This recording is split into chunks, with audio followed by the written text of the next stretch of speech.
Welcome to Hub History, where we go far beyond the Freedom Trail to share our favorite stories from the history of Boston, the hub of the universe. This is episode 248, Sailing Alone Around the World, Part 2. Hi, I'm Jake.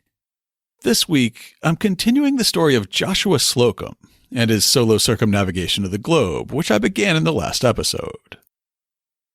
If you haven't listened to episode 247, hit pause now and go back and listen to it, because you're going to be confused otherwise. In this episode, we'll follow Captain Slocum as he builds the little sloop Spray and hatches a plan to make money for his family by sailing alone around the world for the very first time. We'll follow his astounding path from Boston to the Rock of Gibraltar, back to South America, and through the months-long ordeal of the Straits of Magellan. We'll learn how he sailed thousands of miles across the South Pacific to Samoa without ever touching the wheel of the sloop, while his family worried that he had perished at sea.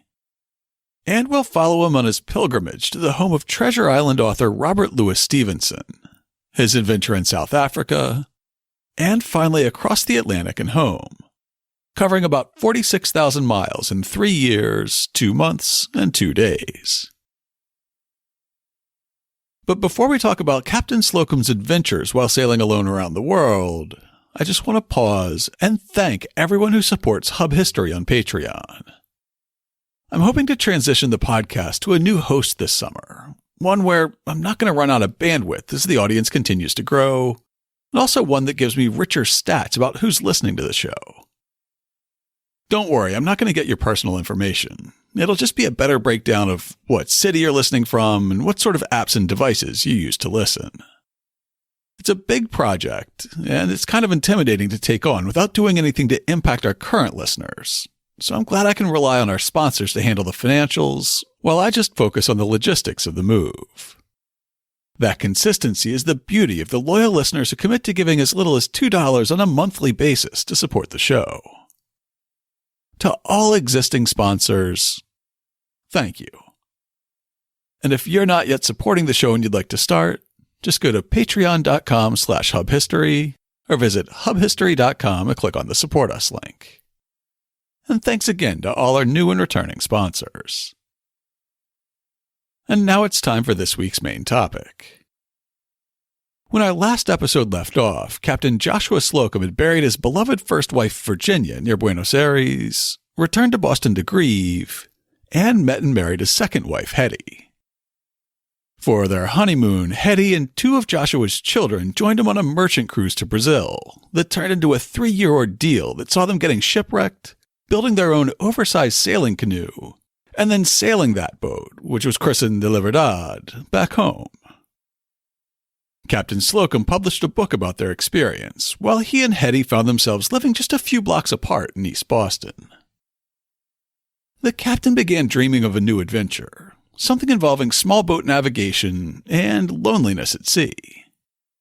In the meantime, he took whatever jobs he could, mostly coasting jobs where he would haul small loads of coal or timber up and down the New England coast, working for wages when he had once owned his own magnificent barks and schooners, all the while casting about for the right small vessel that a lone man could pilot. Finally, in 1892, an old friend and whaling captain told him that he had just the right boat, and Slocum could have it for free, adding slyly that it might need a few repairs. It was probably kind of like seeing "ran when parked" in an ad for a used car today.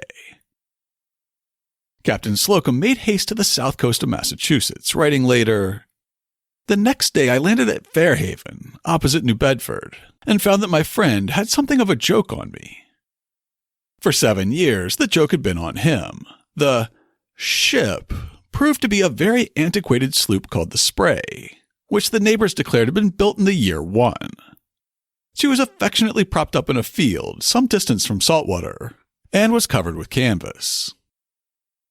Seeing somebody take an interest in the old sloop, passerby asked him if he was there to break up the old boat for scrap, and he announced that he would rebuild her.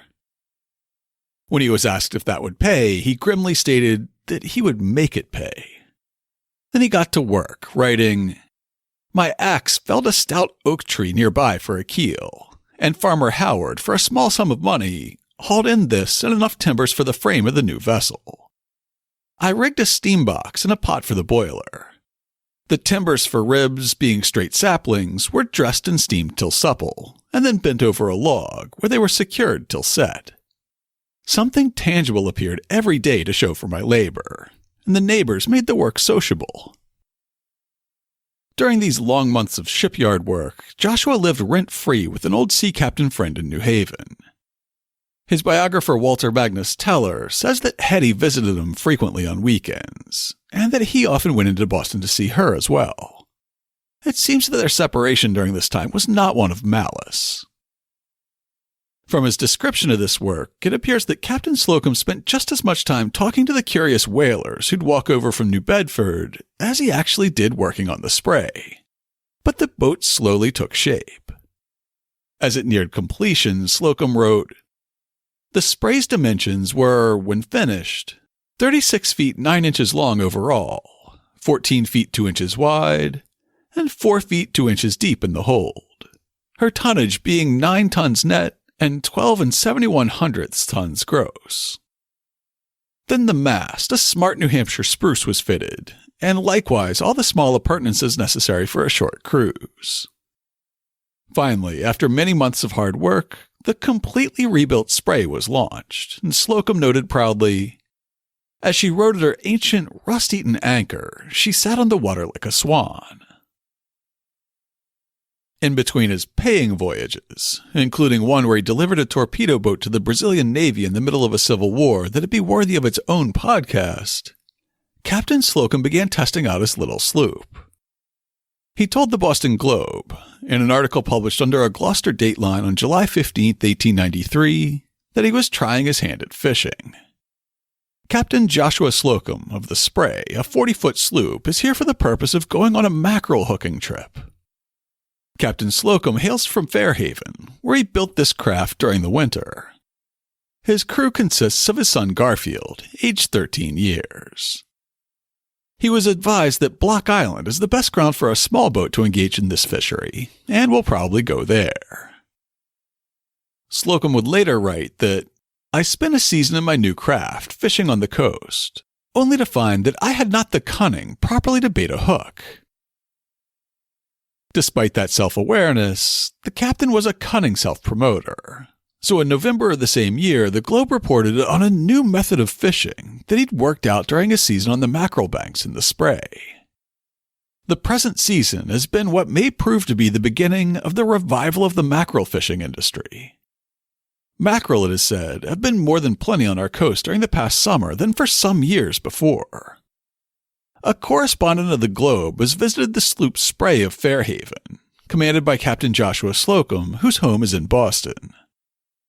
Captain Slocum has been following the fishing business during the past season, and has invented an apparatus for catching mackerel which has not only proved very effective, but shows the inventive genius of the hardy mariner. This apparatus consists of a long net, some 60 feet long by 40 in depth, and is suspended from the side of the sloop, one end being fastened to the outer end of the bowsprit and the other end secured to the davit at the stern. The net's heavily weighted to keep it in place while the vessel is drifting, and is let down beside and close to the hull of the vessel.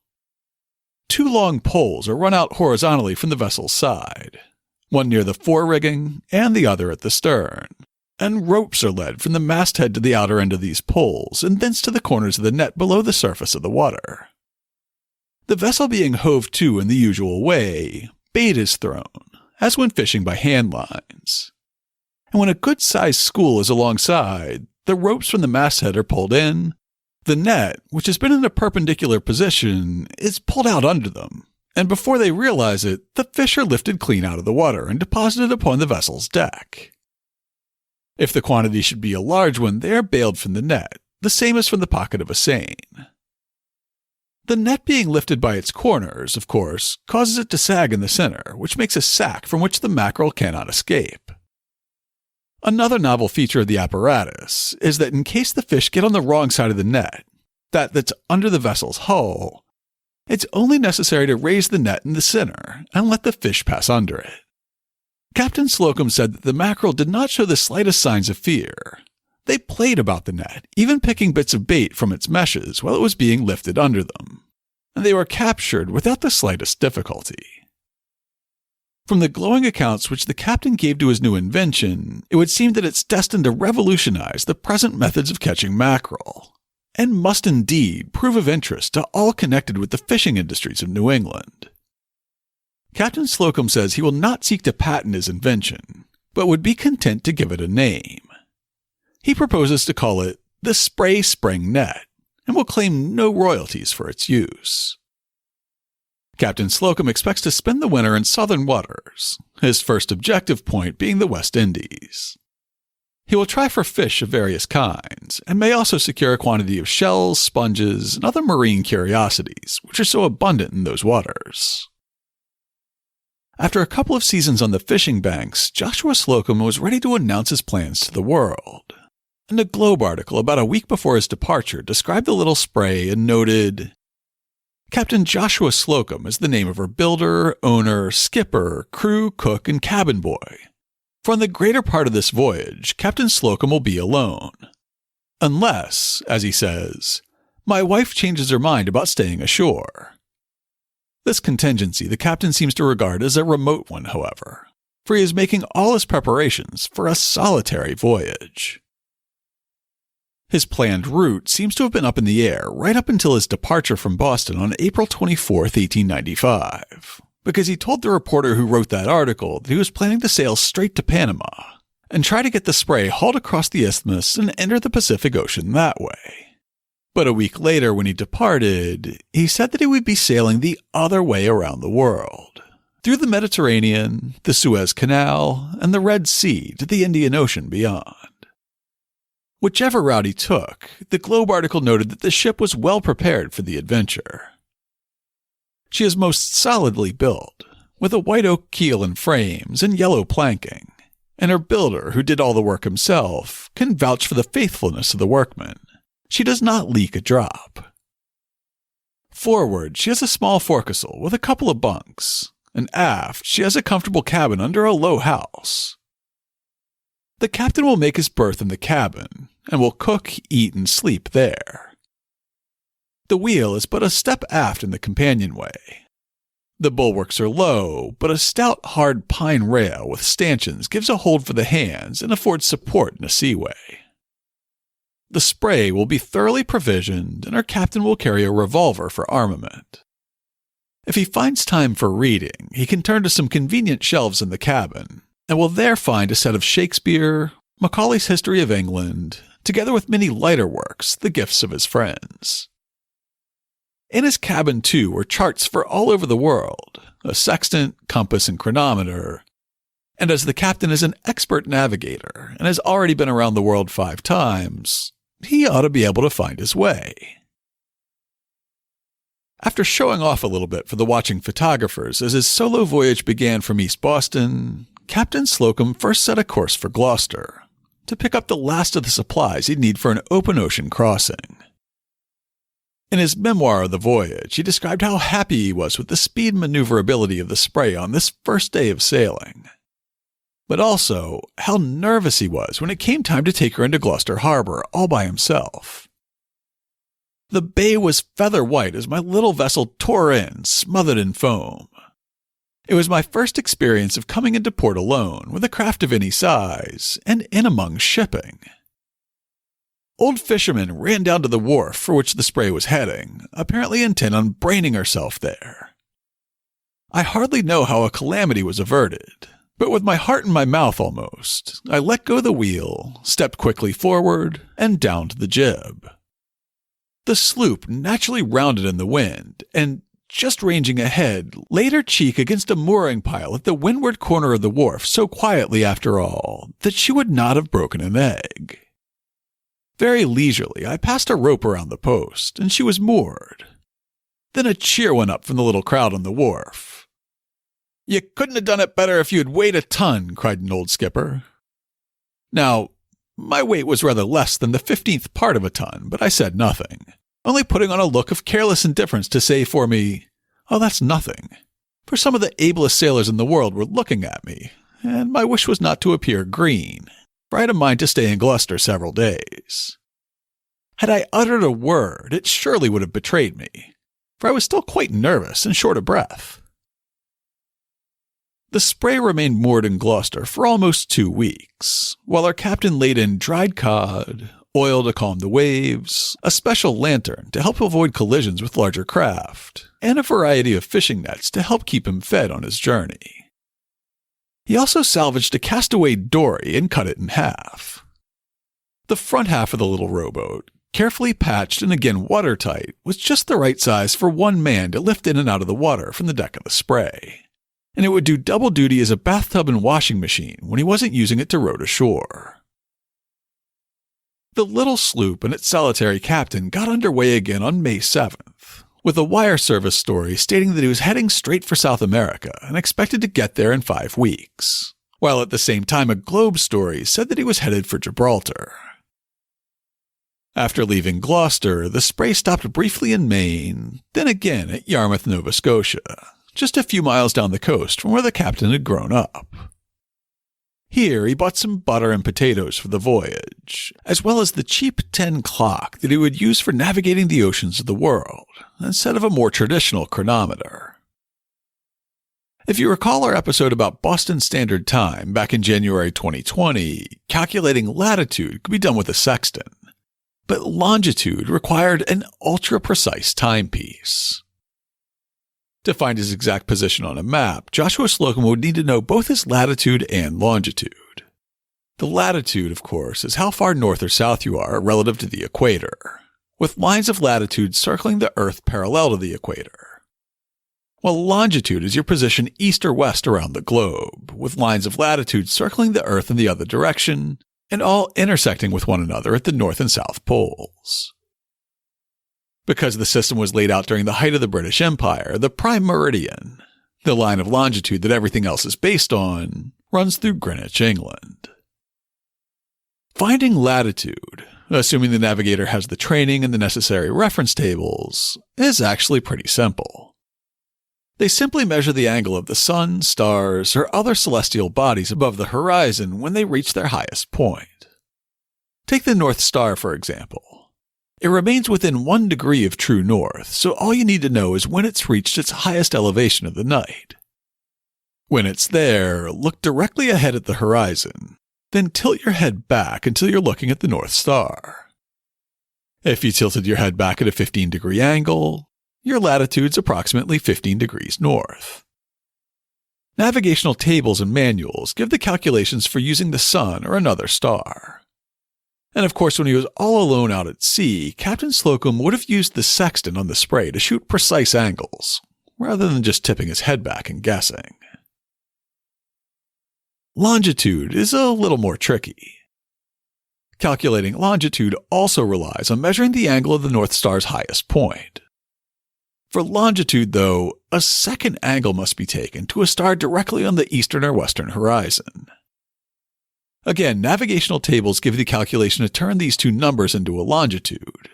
However, in this case, there's a catch. The Earth spins at 1,000 miles an hour, so the navigational tables have to be adjusted for the local time. For this to work, the navigator must have an incredibly accurate timepiece known as a chronometer. And all Slocum had was the old 10 clock that he purchased in Nova Scotia, so he'd have to rely on dead reckoning for much of his navigation. In a 2001 article called Adventures in Celestial Navigation, Philip Gerard writes, "Dead reckoning has nothing to do with mortality. The dead comes from deduced, what you think you know based on history. The history of the boat you're sailing in. Where she was when you last knew for sure. How fast she's been moving since, and in what direction. You draw a line along your true course to reflect that projected path. 5 hours, say, at 6 knots, equals 30 nautical miles of distance along that course line from your last known position. You don't know yet what the tidal set and the currents have done to her, or leeway, her tendency to slide a little sideways as she moves forward, as we all do. Using his sextant and 10 clock, Captain Slocum could shoot his azimuths and largely confirm his position. But without a chronometer, his longitude would always be approximate. As Gerard points out, seconds matter. In navigation, time means distance in all sorts of ways. 4 seconds error in recording time results in an east-west position error of a whole nautical mile. The 10 clock could just not be counted on for that level of accuracy, especially as months eventually turned to years, and the voyage continued. For now, though, the voyage was just getting started. It was only when Captain Slocum departed Nova Scotia and headed out across the open Atlantic that his adventure truly began, and his memoir records this moment. On July 1st, after a rude gale, the wind came out of northwest and clear, propitious for a good run. On the following day, I sailed from Yarmouth and let go my last hold on America. The log of my first day on the Atlantic in the Spray reads briefly, 9:30 a.m., sailed from Yarmouth. 4:30 p.m., past Cape Sable. Distance 3 cables from the land. The sloop making 8 knots. Fresh breeze to northwest. On this first leg of the journey over open ocean, the captain learned that he could set a course, lash the wheel of the sloop fast, and go to sleep, and the boat would hold a true course. He learned that being alone sometimes meant loneliness, especially when he was alone with his thoughts at night, and he wrote, "During these days a feeling of awe crept over me. My memory worked with startling power. The ominous, the insignificant, the great, the small, the wonderful, the commonplace all appeared before my mental vision in magical succession. Pages of my history were recalled that had been so long forgotten that they seemed to belong to a previous existence." When he was working hard to trim the sails, set the tiller, and keep the sloop running true, he was too busy to be lonesome. He took up singing while he worked, to further distract his mind from memory. From time to time, other ships broke up the monotony, and he always traded news with anyone who came within hailing distance. A Spanish captain even sent him over a nice bottle of wine, rigged to a rope between the vessels.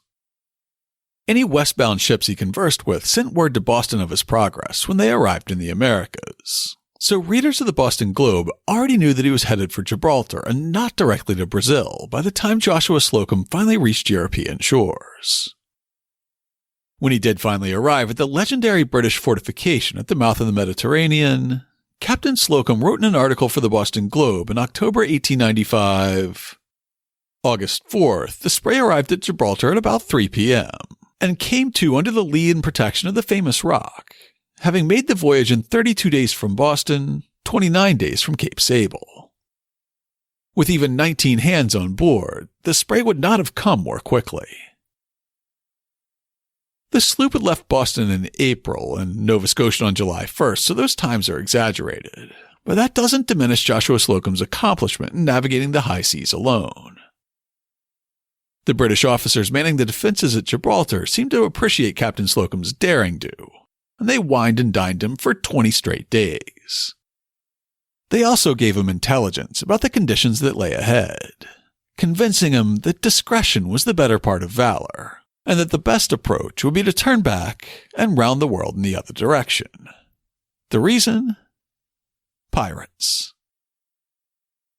In an account of his time at Gibraltar published in the Globe on August 24th, the captain wrote, "The Spray is turned back from the Mediterranean and Red Sea to breast the Atlantic again.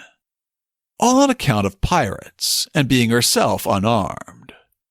Naval officers of experience have given me advice that I cannot make light of, and Captain Ketchen here on the Vanderbilt tells me that he wouldn't go through the Red Sea in a small vessel unarmed for £1 million. Quite a large sum. It is a hard commentary on the cradle of civilization. The Spray will come through the Red Sea, dangers to navigation accepted and life and health spared, but will come prepared. At present, she's only equipped for the elements. It is with great reluctance that I changed the course from the Red Sea to the South Atlantic Ocean.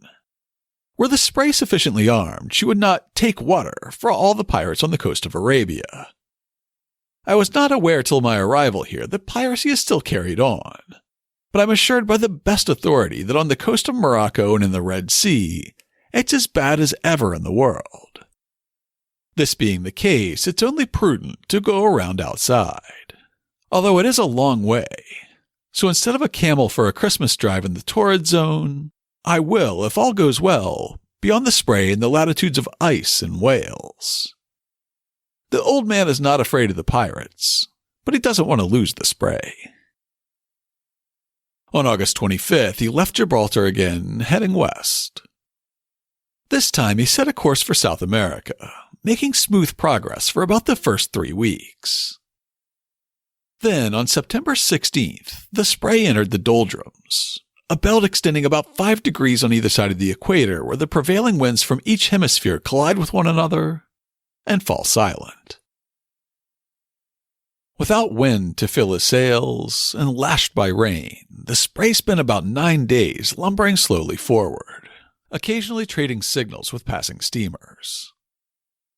Finally, a day or two after drifting across the equator, the wind returned, and the captain noted in his memoir, "The southeast trade winds, met rather light and about 4 degrees, gave her sails now a stiff full, sending her handsomely over the sea towards the coast of Brazil, where, on October 5th, without further incident, she made the land, casting anchor in Pernambuco harbor about noon, 40 days from Gibraltar and all well on board.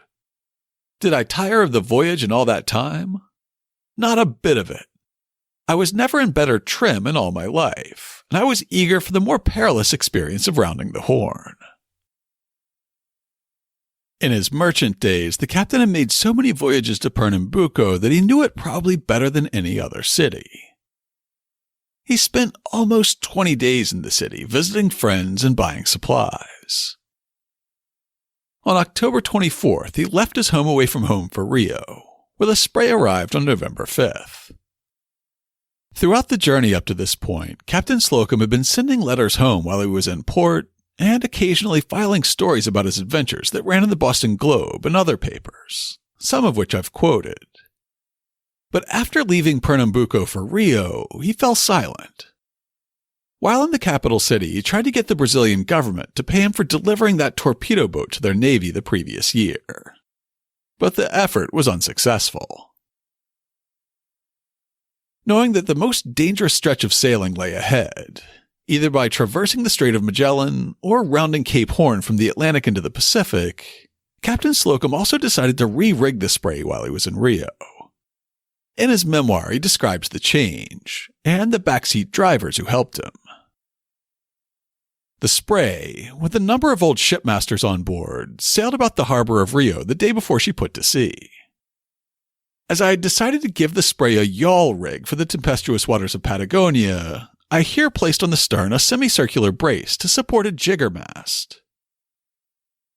These old captains inspected the Spray's rigging, and each one contributed something to her outfit.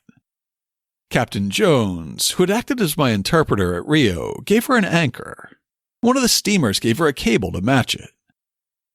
She never dragged Jones's anchor once on the voyage, and the cable not only stood the strain on a lee shore, but when towed off Cape Horn, helped break the combing seas astern that threatened to board her. When Joshua Slocum sailed the little Spray out of Rio de Janeiro on November 28th, he knew that making the Pacific would be hard, but he probably didn't suspect that it would take him almost 5 months.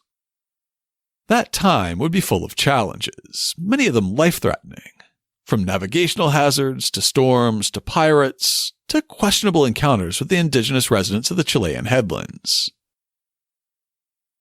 The first setback came on December 11th, when he ran aground on a sandbar in the middle of the night, just after crossing the border from Brazil to Uruguay.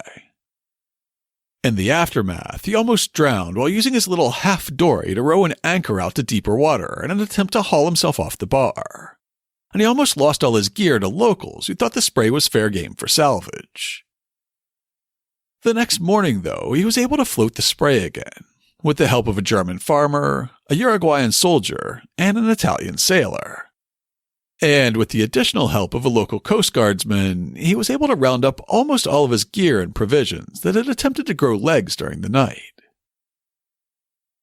The ship was repaired at the Uruguayan port of Maldonado, and then further at Montevideo, before spending some days in Buenos Aires catching up with an old captain friend of Slocum's, and perhaps making a pilgrimage to Virginia's grave. He celebrated Christmas in Montevideo and New Year's at Buenos Aires, making further repairs to the Spray in the latter city, as he noted in his memoir, "I unshipped the sloop's mast at Buenos Aires and shortened it by 7 feet. I reduced the length of the bowsprit by about 5 feet, and even then I found it reaching far enough from home, and more than once, when on the end of it reefing the jib, I regretted that I had not shortened it by another foot." It was January 26, 1896, when the Spray slipped out of Buenos Aires and headed south. Joshua Slocum would never visit the city and his great love's resting place again. Soon he'd be faced with the choice between rounding Cape Horn and sailing through the Drake Passage, which was lashed with gales and uncomfortably close to Antarctica, or navigating the Straits of Magellan, an inland passage that was hundreds of miles shorter and more sheltered from the Antarctic winds, but made up of a confusing network of convoluted and narrow channels, some no more than a mile wide. Would he risk polar storms on the open ocean, or risk getting lost and running the Spray aground again in the labyrinth of the straits? For over 2 weeks, he sailed through fearsome storms just to reach Cape Virgins, the entrance to the Straits of Magellan, and the beginning of the truly difficult sailing. On February 11th, Captain Slocum steered the little Spray into the narrow strait, threading the needle between 2 enormous standing waves as the tide rushed through the narrow channel. That night, a storm blew in and continued to lash the Spray for 30 hours, during which time the little boat barely avoided being blown backwards out of the straits, or, worse, dashed upon the rocks on either side. The Spray and its captain avoided disaster, however, with Slocum writing, "After this gale followed only a smart breeze, and the Spray, passing through the Narrows without mishap, cast anchor at Sandy Point on February 14th, 1896. The port that he tied up in, coincidentally on my birthday, was a coaling station now known as Punta Arenas, operated by the Navy of Chile, which had only recently claimed sovereignty over the straits from Argentina." His description continues, "Sandy Point boasts about 2,000 inhabitants, of mixed nationality but mostly Chileans. What with sheep farming, gold mining, and hunting, the settlers in this dreary land seemed not the worst off in the world. But the natives, Patagonian and Fuegan on the other hand, were as squalid as contact with unscrupulous traders could make them." Slocum's descriptions of indigenous people he met in all corners of the world are shot through with the casual racism of his era, and the Patagonians fared no better or worse than any others. Biographer Teller describes the warning that Slocum got about the indigenous people whose lands lay ahead, and his reaction to it. The port captain at Sandy Point advised Slocum to ship a few hands to fight off Indians further west in the strait. But since no one cared to join him, Slocum loaded his guns instead. At this point, an older sea captain stepped forward. Captain Pedro Samblick, a good Austrian of large experience, presented Slocum with a bag of carpet tacks. "You must use them with discretion," Samblick said to Slocum. "That is to say, don't step on them yourself." Slocum got the message and, as he wrote, saw the way to maintain clear decks at night without the care of watching. The idea was that if you covered the deck in carpet tacks, anyone who planned to board the Spray under cover of darkness would get a footful of tacks. 5 days after blowing into Sandy Point, the Spray blew back out again on February 19th. The next day, he turned 52 years old as he was fighting a new type of windstorm, known locally as the Williwaws.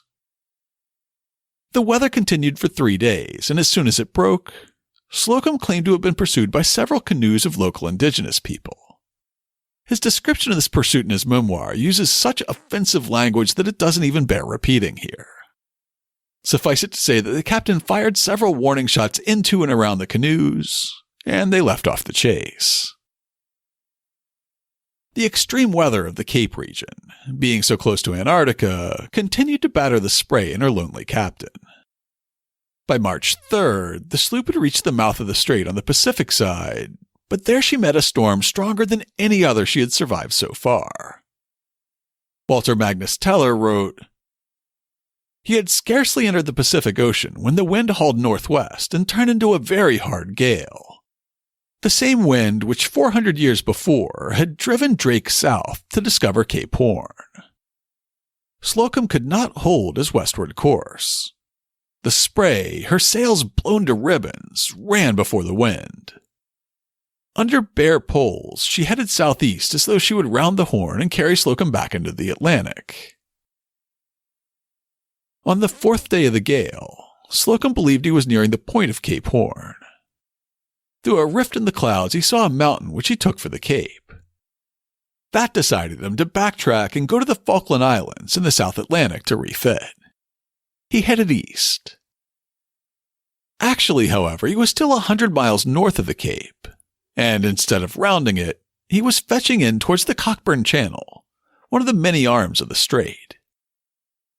Night closed in before the sloop reached land, leaving her feeling the way in the pitchy darkness, he wrote. Hail and sleet and the fierce squalls cut my flesh till the blood trickled over my face. But what of that? It was daylight, and the sloop was in the midst of the Milky Way of the sea. And it was the white breakers of a huge sea over sunken rocks which had threatened to engulf her through the night. It was Fury Island I had sighted and steered for. God knows how my vessel escaped. After this mishap, the Cockburn Channel dumped the Spray back into the strait, at a point that it had already passed weeks before. It hauled up at Cape Froward, just a few miles from Sandy Point, where the perilous crossing had begun. While moored at Froward, the captain was able to put the carpet tacks he had picked up weeks before into use, writing, "Here I pondered on the events of the last few days, and, strangely enough, instead of feeling rested from sitting or lying down, I now began to feel jaded and worn, but a hot meal of venison stew soon put me right, so that I could sleep. As drowsiness came on, I sprinkled the deck with tacks, and then I turned in. Bearing in mind the advice of my old friend Samblick that I was not to step on them myself, I saw to it that not a few of them stood business end up." As this description continues, keep in mind what I said before about Slocum's writing being steeped in the racism of his day. It is well known that one cannot step on a tack without saying something about it. A pretty good Christian will whistle when he steps on the commercial end of a carpet tack. A savage will howl and claw the air.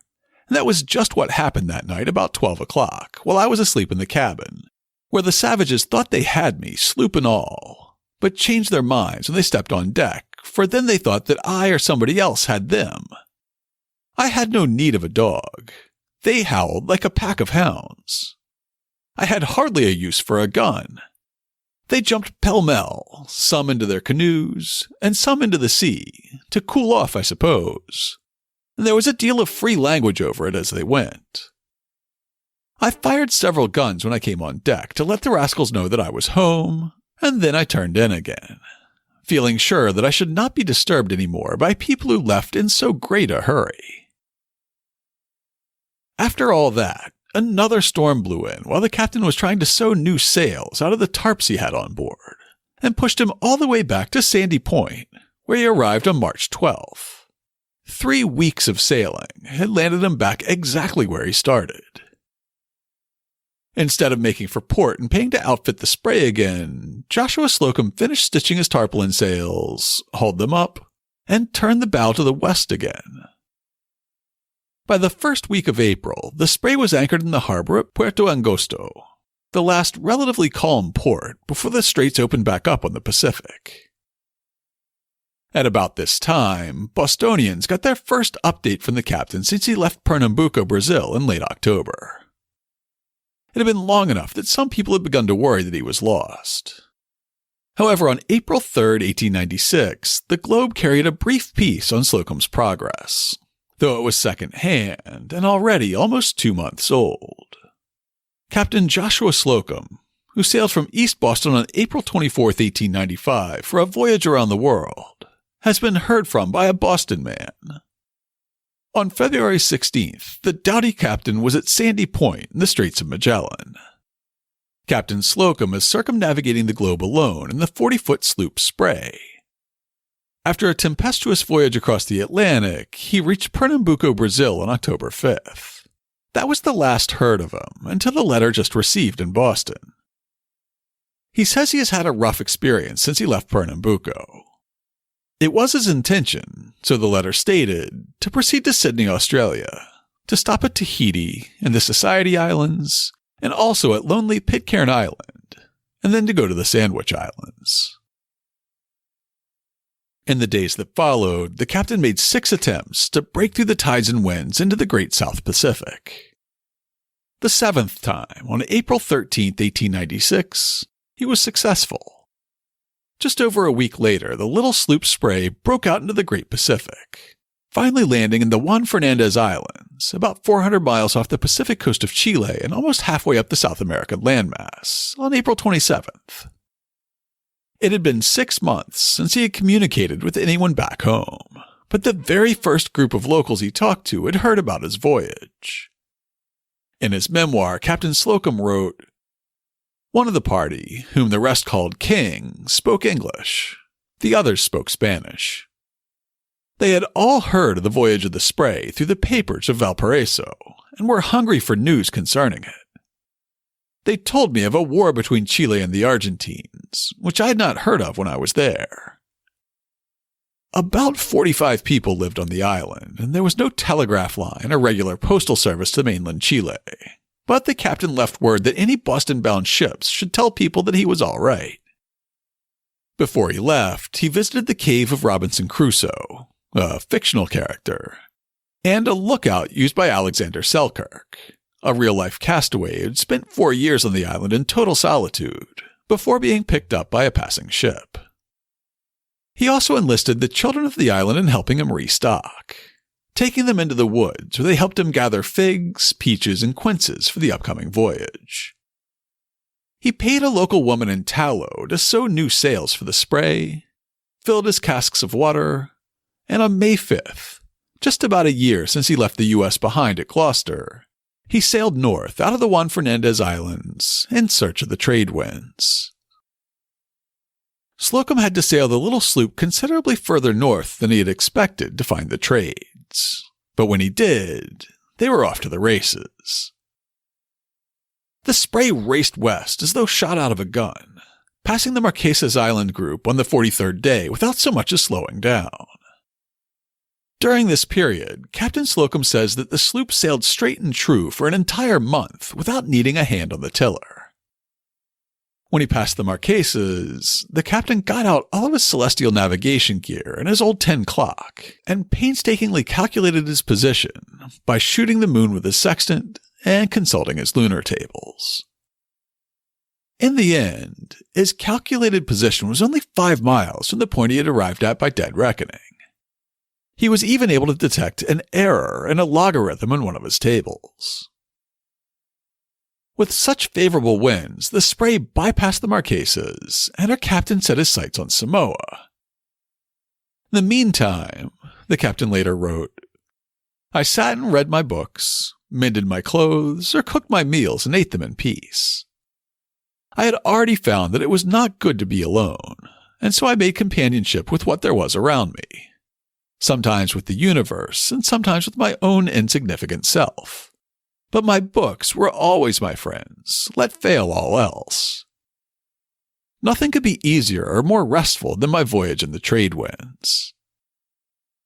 He listened to passing whales, shot every shark he saw with his revolver, and gathered flying fish from the Spray's decks for breakfast in the morning. Finally, the captain of the Spray caught sight of land again. It was Samoa, and this time the captain stopped, coming into the harbor at Apia on July 16th. His run from Juan Fernandez had taken 72 days, during which time he had not seen a single person, not a distant sail, or, for the first 43 days until passing the Marquesas, not even a distant island during the daytime or a faint light at night. In his memoir, Joshua Slocum wrote effusively about Samoan culture, like the customs surrounding work, meals, gift-giving, and more. He marveled at the lack of materialism on the island, at least compared to what he was used to in Boston. Apia was a large enough town to have a newspaper, and the newspaper was part of a wire service, so the world could read, in a story filed July 25th, "On examining the Spray's charts, our reporter traced the course of the vessel from Cape Sable to Gibraltar, thence via Canary and Cape Verde Islands to Pernambuco, the nearest point on the northwest of the South American continent, thence to Rio de Janeiro, Montevideo, Buenos Aires, and Sandy Point, then through the Straits of Magellan, up the west coast of the continent to the island of Juan Fernandez, thence to Samoa. We claim that Captain Slocum is as great a man in his generation as the immortal Columbus was in the past, and should he succeed in accomplishing his task, of which we have but little doubt, and for which he has our best wishes, he will stand singularly alone in his department, as the great 19th century exponent of pluck, self-reliance, and indomitable energy and perseverance." This publicity and promotion was priceless, not only for telling his friends and family back home in Boston that he was still alive, but also, by raising his notoriety and the profile of his voyage, he hoped to increase demand for the book he had committed to writing about the trip. Think of this coverage as the viral marketing campaign of its time. But Captain Slocum had sailed for Samoa for more than just press coverage and relaxation. He was also there to make a pilgrimage. A few months before he left Boston, the death of the novelist Robert Louis Stevenson had been reported during the week of Christmas 1894. The author of Kidnapped and Treasure Island had inspired a generation of children to look to the sea for adventure, and Slocum may have seen himself as following in the old writer's footsteps. In his memoir, Slocum described how, the day after the Spray anchored in Apia, the writer's widow Fanny introduced herself. Next morning, bright and early, Mrs. Robert Louis Stevenson came to the Spray and invited me to Vailima the following day. I was, of course, thrilled when I found myself, after so many days of adventure, face to face with this bright woman, so lately the companion of the author who had delighted me on the voyage. The kindly eyes that looked me through and through sparkled when we compared notes of adventure. I marveled at some of her experiences and escapes. She told me that, along with her husband, she had voyaged in all manner of rickety craft among the islands of the Pacific, reflectively adding, "Our tastes are similar." Following the subject of voyages, she gave me the 4 beautiful volumes of sailing directories for the Mediterranean, writing on the flyleaf of the first, "To Captain Slocum." These volumes have been read and reread many times by my husband, and I am very sure that he would be pleased that they should be passed on to the sort of seafaring man that he liked above all others. Fanny V. D.E.G. Stevenson. Mrs. Stevenson also gave me a great directory of the Indian Ocean. It was not without a feeling of reverential awe that I received the books. The Stevenson family invited Slocum to visit their home, and even told him to seat himself at the old writer's desk to write his correspondence. They toured the town with him, and Fanny joined the captain in his tiny half-dory for a tour of the Spray, with the captain noting, "The adventure pleased Mrs. Stevenson greatly, and as we paddled along, she sang, 'They went to sea in a pea-green boat.' I could understand her saying of her husband and herself, 'Our tastes were similar.'" Much as he appears to have enjoyed his time in Samoa, and who can blame him, another commitment was weighing on Joshua Slocum's mind. Finally, after a little more than a month on the Enchanted Island, Teller's biography describes how he left Samoa and arrived down under. On the 20th of August, 1896, Slocum weighed anchor and the Spray stood out to sea. Feeling very lonely as the islands receded and faded, Slocum resorted to his old remedy, making himself as busy as possible. He crowded on sail and steered for lovely Australia, with its memories of 25 years before. Virginia's kin waited to welcome him. But again, not a word of Virginia got into his book. In Sailing Alone Around the World, he wrote only that Australia was not a strange land to him. Another 42 days of sailing, much of it through storms and gales, carried him over the international dateline, clear across the South Pacific to Newcastle, New South Wales. Slocum arrived at Newcastle, quote, in the teeth of a gale of wind, early in October. Almost a year and a half had elapsed since he last saw Boston. He was halfway around the world. He had already accomplished what no sailor known to history had done before. On October 1st, the Boston Globe reported that the Spray had arrived in Australia the day before. And as a reminder of what the sloop looked like, after all, it had been absent from Boston Harbor for a year and a half, the paper printed the etching of the Spray sailing out of Boston Harbor again.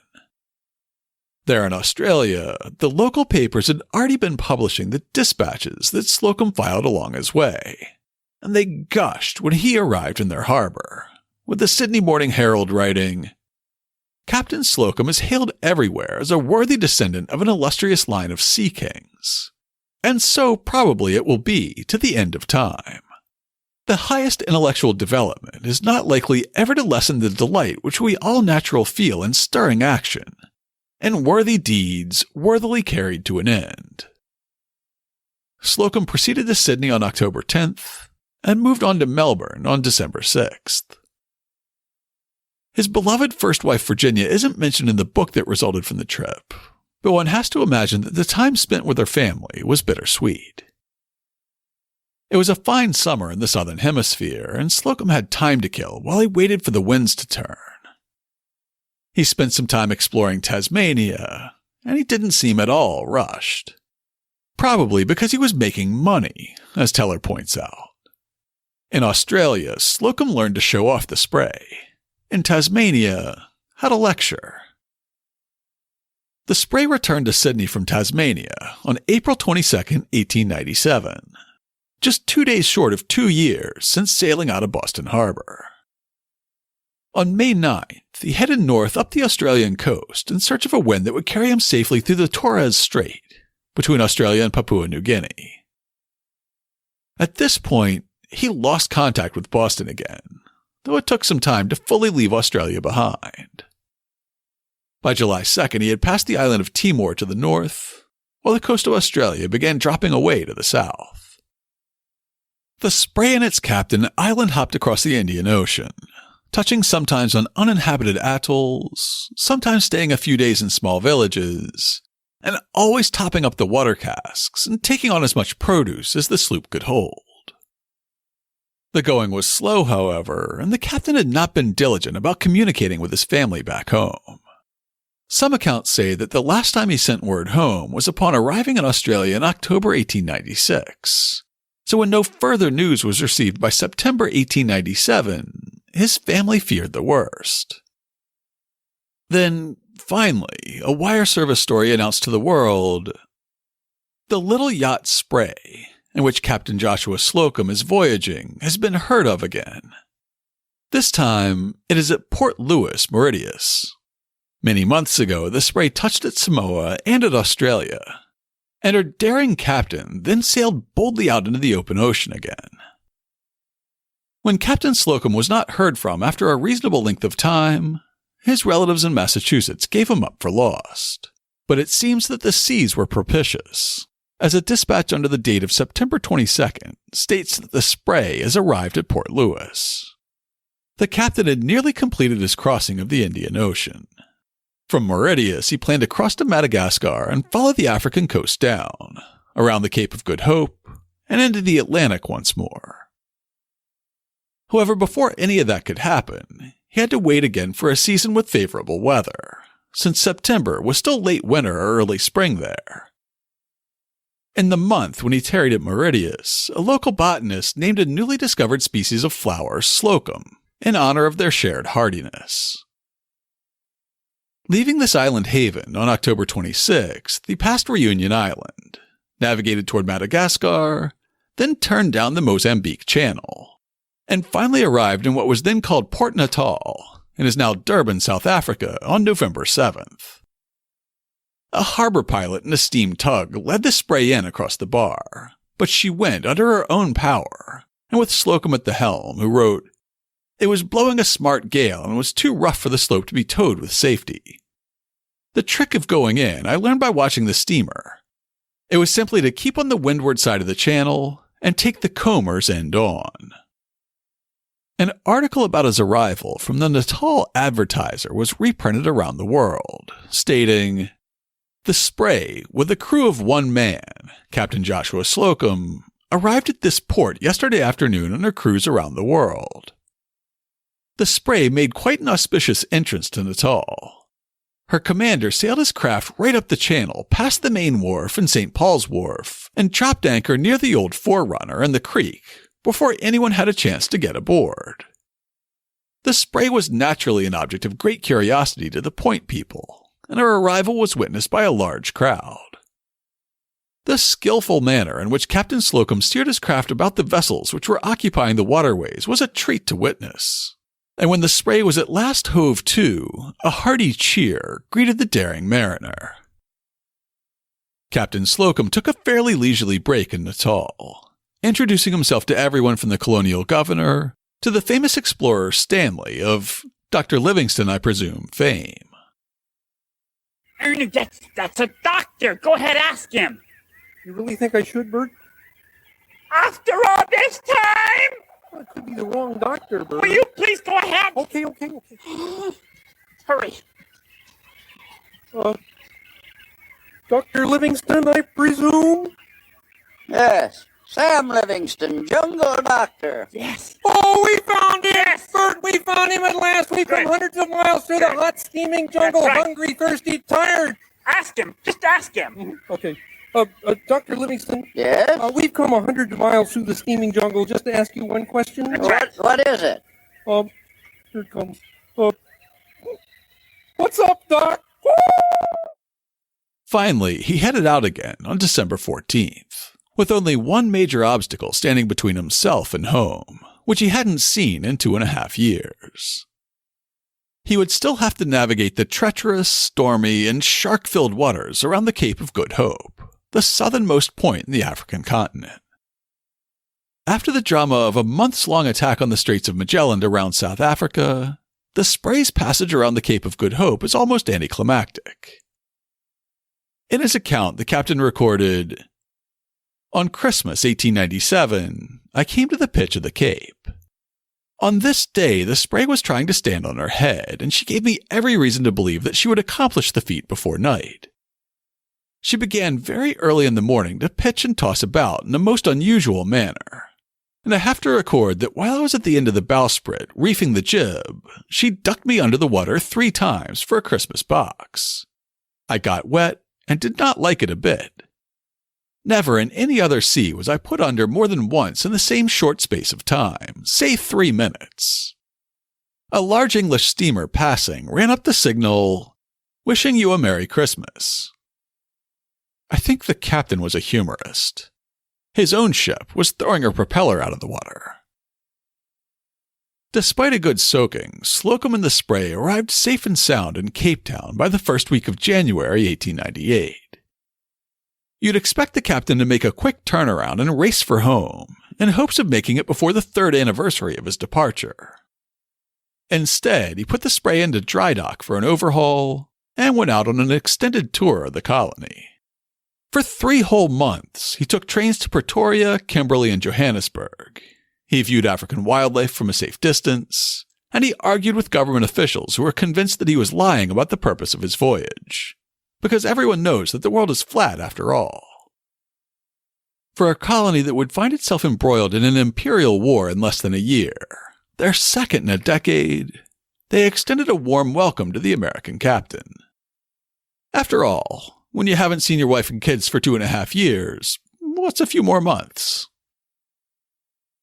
Slocum finally departed South African waters on March 26, 1898, writing that he spent nearly all day every day the next few weeks devouring the new books that had been added to his onboard library by the British colonizers in South Africa. When he needed to rest his eyes or clear his head, he would come out on deck and watch the seals, dolphins, and flying fish frolicking around the spray. Sailing before the wind, this was another stretch of ocean where he barely had to touch the wheel for thousands of miles at a time, adjusting his course only after spending a week exploring the island of St. Helena, where Napoleon had been exiled. Here, the governor gave him the gift of a goat for both companionship and food, but the animal ate his ropes and navigational charts, two items of utmost importance to a solo circumnavigator. He couldn't bring himself to kill it for food, writing, "I found myself in no mood to make one life less in the world, except in self-defense. And as I sailed, this trait of the hermit character grew, till the mention of killing food animals was revolting to me. However, while I may have enjoyed a chicken stew afterward at Samoa, a new self rebelled at the thought suggested there of carrying chickens to be slain for my table on the voyage. To kill the companions of my voyage and eat them would be indeed next to murder and cannibalism." He visited Ascension Island in the middle of the Atlantic, marooning his goat ashore there, and moved on after only 3 days, with Teller writing, "3 days at Ascension were enough." Slocum had reached the backstretch. The voyage was speeding up. Passing at night south of Fernando de Noronha, a Brazilian island group 200 miles offshore, the Spray crossed the track homeward bound that she had made on the voyage out. Though still in the South Atlantic and 4,000 miles from home, Slocum had come full circle. Once more, the old familiar waters. Breezing along the coast of Brazil, the Spray sailed where the Aquidneck and the Libertad had left their tracks. Strange and long-forgotten current ripples pattered against the sloop's sides in grateful music. "I sat quietly listening," he wrote. The Spray crossed the equator on May 14th, and on the 18th, Captain Slocum wrote in the ship's logbook, "Tonight, in latitude 7 degrees 13 minutes north, for the first time in nearly 3 years, I see the North Star." He was so close to home he could almost taste it. He island hopped through the Caribbean, writing what were probably charming descriptions in his own era of the people he met along the way, but are now so virulently racist that I found them hard to read. On June 5th, the Spray left the Caribbean islands behind, turning out to sea from Antigua as her captain set a course for home, hoping at first to make landfall at Cape Hatteras, North Carolina, then changing his mind along the way and heading for New York City. The little Spray would face one more trial before her voyage was over, almost within sight of the New York skyline, with her captain writing, "Day and night I worked the sloop in toward the coast, where, on the 25th of June, off Fire Island, she fell into the tornado, which an hour earlier had swept over New York City, with lightning that wrecked buildings and sent trees flying about in splinters. It was the climax storm of the voyage. The sloop shivered when it struck her, and she heeled over unwillingly on her beam ends, but rounding to, with a sea anchor ahead, she righted and faced out the storm. In the midst of the gale, I could do no more than look on, for what is a man in a storm like this? Thunderbolts fell in the sea all about. Up to this time, I was bound for New York, but when all was over, I rose, made sail, and hove the sloop round from starboard to port tack to make for a quiet harbor." He sailed all the next day, and when the sun rose on the day after that, the Spray was safe and sound in Newport Harbor, having covered over 46,000 miles in 3 years, 2 months, and 2 days. The Boston Globe noted, "The Spray, Captain Joshua Slocum of Boston, came into Newport Harbor at 3:30 this morning. Tonight, she and her gallant skipper were visited by hundreds. Tomorrow, or the next day, the Spray will go to Boston, whence it sailed April 24th, 1895. Captain Slocum's first thought upon reaching Newport was of his wife, and he wired her at once. Mrs. Slocum is expected tomorrow. 3 times she has thought him dead. Therefore, he eagerly looks forward to his reunion with her." His arrival after over 3 years away received surprisingly little press coverage, especially considering all the stories that Captain Slocum had filed from ports around the world. He was bumped off the front pages for the same reason that the Spray had to dodge mines on the way into Newport Harbor. The Spanish-American War had just begun. Nonetheless, he got a telegraph the next day offering to publish the story that eventually became the book Sailing Alone Around the World, as a serial at first in Century magazine. In the closing paragraphs of that resulting book, the captain wrote, "The Spray was not quite satisfied till I sailed her around to her birthplace, Fairhaven, Massachusetts, further along. So on July 3rd, with a fair wind, she waltzed beautifully round the coast and up the Acushnet River to Fairhaven, where I secured her to the cedar spile driven in the bank to hold her when she was launched." In his biography, Walter Magnus Teller describes this homecoming. Soon after Slocum arrived in Fairhaven, he received a visit from Victor and Garfield. The former mate was now 26, Garfield 15. Victor wrote that his father greeted him, "Vic, you could have done it, but you would not be the first." Even before the book was published, Captain Slocum began making a tidy living by exhibiting the Spray and giving lectures about his adventures in venues all over the Boston area. Joshua and Hetty moved in with one of Hetty's sisters at 57 West Eagle Street in Eastie, where the captain got busy writing. Teller quotes a letter to his editor on January 30th, 1899 that says, "This is to report the Spray. My typewriter and I are working along around Cape Horn now, and will soon have some work ready to submit." Sailing Alone Around the World was published in 1899, receiving high praise and selling briskly. In 1901, he took the Spray to the Pan American Exposition in Buffalo, where he was highly compensated and received lots of great publicity for the book. After the royalty checks started rolling in, Joshua and Hetty Slocum moved out of East Boston and bought a farm on Martha's Vineyard, but they began drifting apart. Even after his 3-year solo voyage, Joshua Slocum wasn't done with the sea. Before long, he was basically living on the Spray, making friends with President Teddy Roosevelt, and teaching TR's young son Archie how to sail, finding new cities to deliver his riveting lecture in for a small fee, and wintering in the Caribbean most years. Hetty declined to join him. Finally, one winter he didn't come back. In July 1910, Hetty told the Boston Globe, "I believe beyond all doubt that Captain Slocum is lost. He sailed November 12, 1908, going south for the sake of his health. I had often accompanied him on short voyages, but I did not like to go on so long a voyage, although he desired it. We expected to hear from him when he reached the Bahamas, and always made a point of keeping his publishers informed. Neither of us has received word, and the steamship companies that run to the Bahamas have no tidings beyond the report a few days after his sailing." In 1911, as the anniversary of the Spray's departure from Boston approached, the Globe reported on April 17th, "Captain Joshua Slocum, who could truthfully boast that in 20 years as a navigator he never lost a man, has succeeded in losing himself, all trace of the intrepid mariner having failed since he set sail in 1908 for a trip to the West Indies in the sloop Spray. No word from the captain has ever reached home, and his wife, who resides at West Tisbury, has at last yielded to the belief that he has perished, probably in a midnight collision between some steamer and his little craft."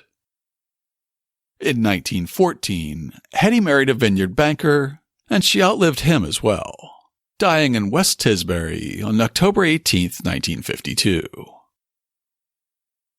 To learn more about Joshua Slocum's first solo circumnavigation of the globe, check out this week's show notes at hubhistory.com/248.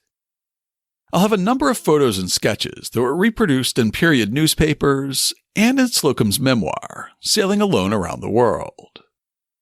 I'll link to all the news accounts that I quoted from in this episode, as well as the text of Sailing Alone Around the World and The Voyage of the Libertad, both of which are in the public domain.